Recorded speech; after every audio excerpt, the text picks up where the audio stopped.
Hello guys, അസ്സലാമു അലൈക്കും. Welcome back to my channel. എല്ലാവർക്കും സ്വാഗതം. ഇനി നമുക്കൊരു മീൻ കറി വെച്ചാലോ? എന്നും നമ്മൾ കുടംപുളി ഇട്ടല്ലേ കറി വെക്കുന്നത്. ഇനി നമുക്കൊരു മാങ്ങ ഇട്ട് കറി വെച്ചാലോ? നല്ല മത്തി, ചാള എന്നൊക്കെ പറയും എല്ലാവരും അല്ലേ. അതൊരു കറി നല്ല മാങ്ങ ഇട്ടിട്ടുണ്ട്. നല്ല തിളച്ച് വരുമ്പോൾ നല്ലോണം മാങ്ങ വേവും.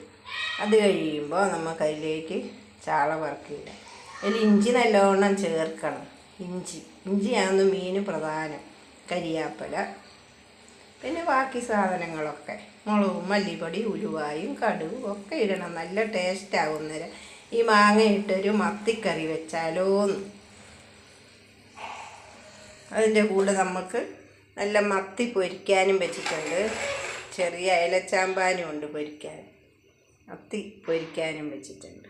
എന്താണ് പിന്നെ ഒരു ടിപ്പ് പറഞ്ഞുതരാം നിങ്ങൾക്ക്. കരിയാപ്പല ഇന്നേക്ക് എനിക്ക് 3 ദിവസമായി. ഒരു കരിയാപ്പലയുടെ തണ്ടൊടിച്ച് കൊണ്ടുവന്നിട്ട് കേടാകാതിരിക്കണമെങ്കിൽ നമ്മൾ എന്ത് ചെയ്യണമെന്നറിയാമോ?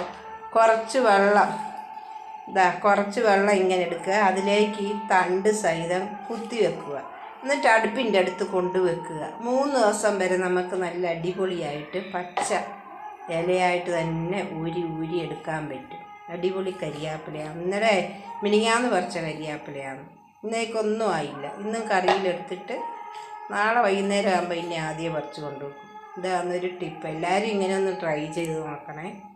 കരിയാപ്പില നമ്മുടെ കറി നല്ലോണം തിളച്ച് വന്നിട്ടുണ്ട്.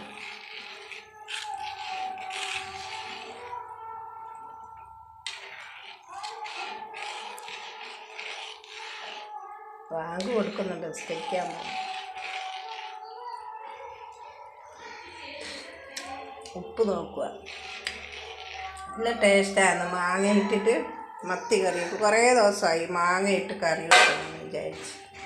ഇന്നേരം മത്തി കിട്ടിയത്. അങ്ങനെ നല്ലൊരു അടിപൊളി കറിയാണ് മാങ്ങ ഇട്ട്. ഈ പൊറോട്ടയ്ക്കൊക്കെ കൂട്ടാൻ നല്ല രസമാണ് അല്ലേ അപ്പൂ? ഇവിടെ അപ്പു വന്നിട്ടുണ്ട്. കണ്ടോ? ഹായ് പറഞ്ഞ അപ്പു. മീൻ കറി വെക്കുക. മത്തി. മത്തി വേണോ? നീ വാങ്ങ് കൊടുക്കുവോ? വാങ്ങ് വിളിക്കുവോ? വെള്ളം കുടിക്കുന്നുണ്ടോ? ദാഹിക്കുന്നോ കുളിച്ചു വന്നേരം? കുളിച്ചു വന്നേരം ദാഹിക്കുന്നോ? പൂച്ച കഴിഞ്ഞ് ഇനി അമ്മ പോവുക.